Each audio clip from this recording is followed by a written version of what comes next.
Hello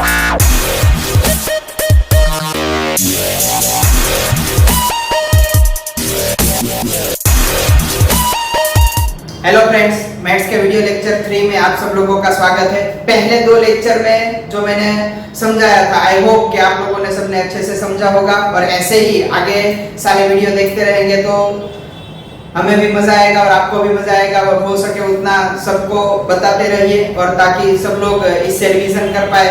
तो lesson number 1 जैसे पहले वीडियो लेक्चर 2 में मैंने कहा था कि नेक्स्ट लेक्चर से हम लोग पहले चैप्टर की शुरुआत करेंगे। तो पहले लेसन की शुरुआत करने से पहले एक धमाकेदार स्टोरी सुनते हैं। बराबर, ध्यान से सुनना। ये स्टोरी का आंसर आपको ही मुझे कमेंट बॉक्स में बताना है, इसीलिए गौर से सुनिएगा। बराबर, तो स्टोरी कुछ इस प्रकार से है कि एक विक्रेता जो है वो बाजार में अंडे बेचने जाता है। उसकी टोकरी में 150 अंडे थे। कितने अंडे थे? 150 अंडे। अब वो जैसे ही बाजार में बेचने जाता है तो थोड़ी देर में उसने थोड़े बहुत अंडे बेच दिए। कितने बेचे वो मुझे पता है, आपको नहीं पता है। बराबर, तो अब क्या होता है कि वो थोड़े अंडे बेच देता है। उसमें क्या, थोड़ी देर बाद थोड़े अंडे बेचने के बाद एक बाइक वाला आता है और वहां से गुजरता है, अंडों की टोकरी से टकरा जाता है और अंडे गिर जाते हैं और फूट जाते हैं। तो अब दोनों में तकरार हो गई जैसे, और पता तो है लोग इकट्ठा हो जाते हैं। तो विक्रेता जो है वो बोल रहा था कि मेरे जितने अंडे फूट गए उसका मुझे पैसा दे दो। एक अंडा जो है 10 रुपए के हिसाब से जितने अंडे फूटे हैं उतने मुझे पैसे दे दो।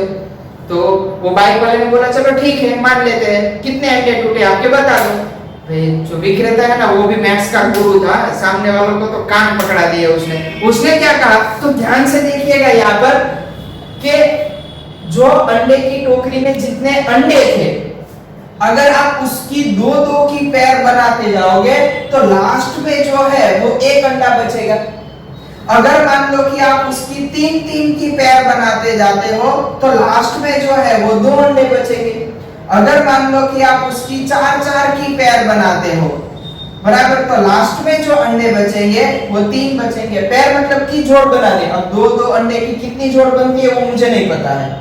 बराबर, हो सकता है 2 जोड़ बने, 3 बने, 5 बने, 50 बने।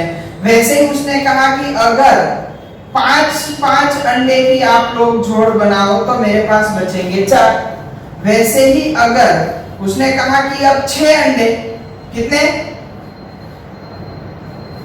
तो कितने बचेंगे मेरे पास? 5। और वैसे 7 अंडे की आप लोग पैर बनाओगे तो मेरे पास जो है 0। 7 पे कितने बनेंगे? 0। यानी कि उसके पास कुल 150 थे। कितने थे? 150। लेकिन 150 में से गिरने से पहले उसने थोड़े बहुत बेच दिए थे। तो आंकड़ा कितना है वो परफेक्ट तो नहीं पता है, किसको? सामने वाले को। तो यहाँ पर इस तरीके से हम कुछ जो है एक इक्वेशन बना सकते हैं। बराबर, तो वो इक्वेशन कुछ किस तरीके से होगा। मान लीजिए कि टोकरी में अंडे जो है वो मैं ए ले लेता हूं। क्या ले लेता हूं? ए। अब अंडे ए लेने पर 2 की जोड़ बनती है। कितनी बनती है वो मुझे नहीं पता है, इसीलिए मैं उसको ले लेता हूं Q1। और जो बाकी बचा वो कितना है? 1। वैसे ही दूसरी बात करूं तो अंडे की संख्या तो ए, सब में एक जैसी रहेगी ना। बराबर, अगर 3 की जोड़ बनाती है, कितनी जोड़ बनती है वो मुझे नहीं पता है। और तब कितने अंडे बचते हैं? 2। उसके बाद a बराबर 4 की पैर बनाता हूं तो अंडे कितने बचते हैं? 3। फिर a बराबर अगर 5 की जोड़ में बनाता हूं तो अंडे कितने बचते हैं? 4।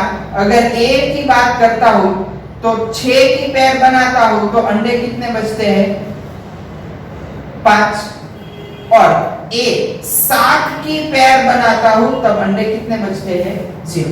ध्यान रहे दोस्तों, a अंडे की संख्या तो वही की वही रहेगी। यहाँ पर पैर, यहाँ पर मैंने Q1, Q2, Q3, Q4, Q5, Q ऐसे लिया। क्यों? क्योंकि अगर 2 की पैर बनाएंगे तो कितनी पैर बनेगी हमें पता नहीं है। 3 पे कितनी पैर बनेगी वो हमें पता नहीं। ऐसे यहाँ पर 1 2 3 4 ऐसे अंडे पर, वैसे ही ऐसे अगर 7 बचते हैं, सॉरी 7 की पैर बनाएंगे तो कितना होगा? 0। तो इस विधि के ऊपर से हमारे जो पहले चैप्टर का कर्ता धर्ता है यूक्लिड भाई साहब, बराबर, जब 9th में यूक्लिड के बारे में बहुत सारी जानकारी आप ले चुके हो, पूर्व धारणाएं, अभिधारणाएं, बहुत सारा दिमाग हिला के रख दिया था, वैसे ही अब यूक्लिड 10वीं में भी आपका पीछा नहीं छोड़ने वाला है दोस्तों। तो यहाँ पर देखिए यूक्लिड ने एक विभाजन प्रमेयिका दी। वो प्रमेयिका कौन सी है कि a = bq + r। अब इसमें क्या है होता है कि सपोज मान लो कि यहाँ पर a जो है बराबर और q और r जो बाकी बचता है वो। अब ये एग्जांपल कैसे, तो मैं आप लोगों को एक उदाहरण के द्वारा समझाता हूँ। सपोज मान लो कि आपके पास 48 और 2 डिजिट है, 48 और 5 बराबर। 48 का 5 से डिवाइड करो, भाग करो, तो कितना होगा 5 9 45, बचा कितना यहाँ पर 3। अब वो इस समीकरण के साथ कंपैरिजन करो तो हमारी जो संख्या है पहली a और दूसरी b, तो मैंने यहां पर लिखा a बराबर bq + r, यानी कि a था 48 बराबर b हमने कितना लिया यहां पर 5 और उसका किसके साथ 9 के साथ, 5 9 45, इस दोनों का गुणा, शेष कितनी बची 3, तो वो यहाँ पर लिखा 3। यानी कि इस इक्वेशन के ऊपर से हमें r बराबर, तो यहाँ पर 5 9 45 प्लस 3 समझ में आ रहा है। तो वैसे यहाँ पर इस प्रकार से यूक्लिड ने कुछ ऐसी विभाजन प्रमेयिका दी कि a = bq + r, जहां पर एक कंडीशन दी गई है कि r की वैल्यू जो है वो 0 या तो 0 से बड़ी और b से कैसी होनी चाहिए छोटी, क्योंकि कोई भी संख्या का भाग करोगे तो वो छोटा है, शेष जो बचेगी वो इन संख्या से कैसी होगी छोटी होगी। तो ऐसे इस तरीके से आपको हल करके मुझे ये बताना है कि टोकरी में कुल अंडे थे कितने बराबर, और वो मुझे कमेंट बॉक्स में नीचे बताना अंडे कितने थे। और मैंने क्या कहा था कि एक अंडे की कीमत कितनी है 10 रुपए, तो 10 रुपए के हिसाब से वो अंडे का मूल्य और कितने अंडे होंगे ये आप लोगों को मुझे कमेंट बॉक्स में बताना है। तो दोस्तों जैसे मैंने स्टोरी में बताया वैसे आप लोगों ने मुझे आंसर कमेंट बॉक्स में कमेंट करना है कि वो कितने रुपए और कितने अंडे होंगे वो। अब उसके हिसाब से मैंने कहा था कि यूक्लिड ने ये जो प्रमेयिका थी वो उपयोग कहाँ पर होती है, तो आप लोगों ने HCF और LCM यानी कि लसा और मसा के बारे में सुना है और लसा मसा आप लोगों ने निकाले भी है। तो यूक्लिड की जो ये प्रमेयिका है वो लसा HCF और LCM ढूंढने में आप लोगों को मददरूप बनेगी। और जैसे मैंने कहा कई बार घरेलू उपचार में भी उसका उपयोग होता है, जैसे कि अभी मैंने अंडे की स्टोरी सुनाई तो उसमें भी ये यूक्लिड की प्रमेयिका का उपयोग होता है। तो पहले तो LCM और HCF हम कैसे ज्ञात करते थे वो थोड़ा बहुत मैं आप लोगों को रिवाइज करवा देता हूँ, उसके बाद दोनों में डिफरेंस क्या है वो मैं आप लोगों को बताना चाहूंगा। तो यहाँ पर देखो 135 और 225 उसका HCF और LCM निकालना है, तो हम क्या करते थे पहले कि दोनों का अलग, अगर LCM निकालना है तो हम क्या करते थे दोनों का साथ में निकाल देते थे। क्या करते थे दोनों का साथ में, और HCF करने पर क्या करते थे दोनों का अलग अलग करते थे। लेकिन यहाँ पर मैं आप लोगों को LCM और HCF दोनों एक साथ निकालने का सिखाऊंगा, LCM और HCF खास ध्यान देना दोस्तों। तो यहाँ पर ये संख्या कौन सी संख्या के साथ विभाग, पहला तो एक ही है कि आप लोगों को बहुत पहले से पता है कि अगर पीछे 5 है तो आपको पता है कि डायरेक्ट 5 से ही भाग चला तो भाग जाएगा। उसके बाद जो संख्या है उसके बारे में कुछ अलग से सोचते हैं। तो 5 से डिवाइड करेंगे तो यहाँ पर कितना आएगा 5 दूनी 10, 3 बचा और 5 सत्ते 35, यहाँ पर आएगा 20, 2 बचा 25 तो 45। वापस यहाँ पर अब कौन सी संख्या से डिवाइड करेंगे, तो देखो अब यहाँ पर जो 5 है वो 5 संख्या का विभाजन दोनों संख्या के साथ हुआ। तो जब दोनों संख्या के साथ होता है ना तो वो LCM और HCF दोनों जगह पर लिखेंगे। खास ध्यान देना जो संख्या का भाग दोनों संख्या से दे सके उसको हम LCM और HCF दोनों में लिख सकते हैं बराबर। अब यहाँ पर देखो अब 2 संख्या बची वो किससे भाग जाएगी वो ज्ञात करना हो तो आप लोग कैसे करोगे, तो संख्या का 7 और 2 9, तो 9 किसके गुणनखंड है 3 का गुणनखंड है यानी कि 3 से भाग दे सकते हैं। 5 और 4 9, ये भी 3 के पहाड़े में आता है, 9 का गुणक है यानी कि 3 से भाग दे सकते हैं। तो 3 से अगर भाग दे हम 9 तिया 27 और 15 तिया 45, तो ध्यान दे वापस ये 3 का भाग दोनों संख्या के साथ हुआ, तो ये 3 जो है वो एलसीएम में भी लिखेंगे और एचसीएफ में भी लिखेंगे। अब यहाँ पर वापस 3 से भाग चलाते हैं, तो 3 तिया 9 और 5 तिया 15। वापस ये 3 का भाग दोनों संख्या के साथ दिया हमने, तो एलसीएम और एचसीएफ दोनों जगह पर ये 3 लिखेंगे। अब 3 से भाग चलाओ तो 3 और 5 का भाग तो जाएगा नहीं। खास ध्यान देना दोस्तों, 3 यहाँ पर जो 3 है वो एक 5 से भाग नहीं गया, मतलब कि इसका भाग एक संख्या के साथ हुआ, एक संख्या के साथ नहीं हुआ, इसीलिए वो सिर्फ और सिर्फ एलसीएम में लिखेंगे। कहां पर लिखेंगे? एलसीएम में। खास ध्यान देना, मैंने यहाँ पर एचसीएफ में नहीं लिखा। एचसीएफ में कौन सी संख्या लिखी? दोनों जगह पर जो भाग जाए वो दोनों एक साथ कर रहा हूं, इसीलिए बता रहा हूं। अब वापस में भाग चलाता हूं 5 से, तो आया 1। यहां पर भी देखो एक ही संख्या के साथ भाग दिया है, तो वो संख्या की मैं कहां पर लिखूंगा? समझ में आ रहा है? और अब जो बाकी बची जो संख्या है उसका आप लोग गुणा करोगे तो आप लोगों को क्या मिलेगा? एलसीएम और एचसीएफ। ये रही हमारी ट्रेडिशनल मेथड जो हम अभी तक करते हैं। अब यूक्लिड ने भी एलसीएम और एचसीएफ की विधि ये वाले सूत्र से हमें ज्ञात करनी है, तो ध्यान देना ये 135 और 225 का हमें क्या निकालना है? एचसीएफ। कौन सी? 135 और 225 का HCF यूक्लिड विभाजन प्रमेय की मदद से हमें हल करना है। तो यहाँ पर यूक्लिड प्रमेय का विभाजन क्या है कि A is equal to BQ plus R। A is equal to BQ plus R। अब HCF ज्ञात करना है, तो ध्यान रहे कि हम दो संख्या दी गई, यहाँ पर कितनी संख्या दी गई है? 2। इसमें जो बड़ी संख्या है उसको A लेंगे और छोटी संख्या है उसको क्या लेंगे? B। ध्यान रहे यूक्लिड प्रमेय का में जब भी आप एग्जांपल HCF निकालो तब क्या करना है कि आपको बड़ी संख्या को A लेना है और छोटी संख्या को B। तो यहाँ पर मैं लिखता हूँ 225 और 135 जो आपका बन जाएगा A और B। समझ रहे? अब क्या करना है कि A और B को भाग करना है। A और B को क्या करना है?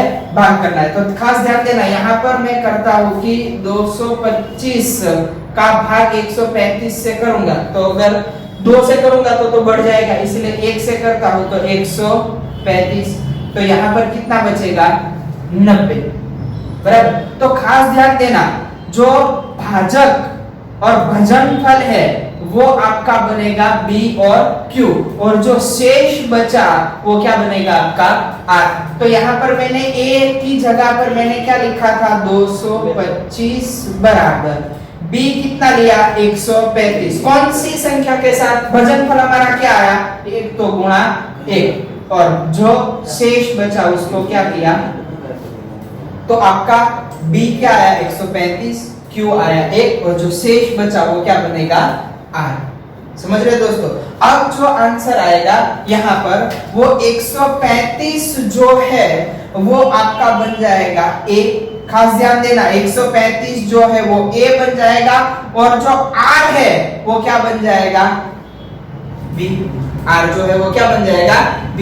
अब वापस सेम मेथड, A को B से डिवाइड करो 90, तो वापस भाग चलाओ तो A कितना बचेगा? 45।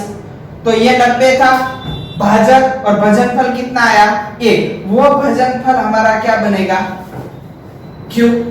और शेष जो बची 45, वापस खास ध्यान देना ये जो 90 है वो क्या बन जाएगा? A बराबर ये जो R था वो बन जाएगा, वापस भाग करो, मैंने कहा था वैसे A और B का भाग करोगे तो 45 दूनी क्या बन जाएगा? 90। तो इसका गुणा 2 के साथ किया तो शेष क्या बची? 0। ध्यान रहे दोस्तों, ये स्टेप आपको कहां तक जाना है कि जब तक आपका आंसर शेष में 0 ना आ जाए। कौन सा? 0 आ जाए तब तक ये स्टेप आगे बढ़ाते जाना है। ध्यान रहे खास कि पहले 225 135 इन दोनों का भाग किया 1, शेष बचा 90। अब जो भाजक लिया था वो a बन जाएगा और जो शेष बचा था दूसरे स्टेप में वो हमारे लिए क्या बन जाएगा b। वापस सेम वही मेथड अप्लाई करो, भाग करो, आंसर एक शेष बचा वो लिखो। अब जो शेष बचा वो b बन जाएगा और जो भाजक है वो a। अब यहाँ पर आ गया 0, तो जब 0 वाला स्टेप आ जाए उसमें जो b की वैल्यू है वो आपकी क्या बनेगी HCF। b की वैल्यू जो है वो क्या बनेगी आपकी HCF। तो दोनों का HCF कितना आया 45। तो यहाँ पर देखो दोस्तों मैंने इसलिए बाकी रखा था कि देखो 5 दिया 15, 15 दिया 45, दोनों मेथड से HCF कैसा आया एक जैसा। समझ में आ रहा है। और यही मेथड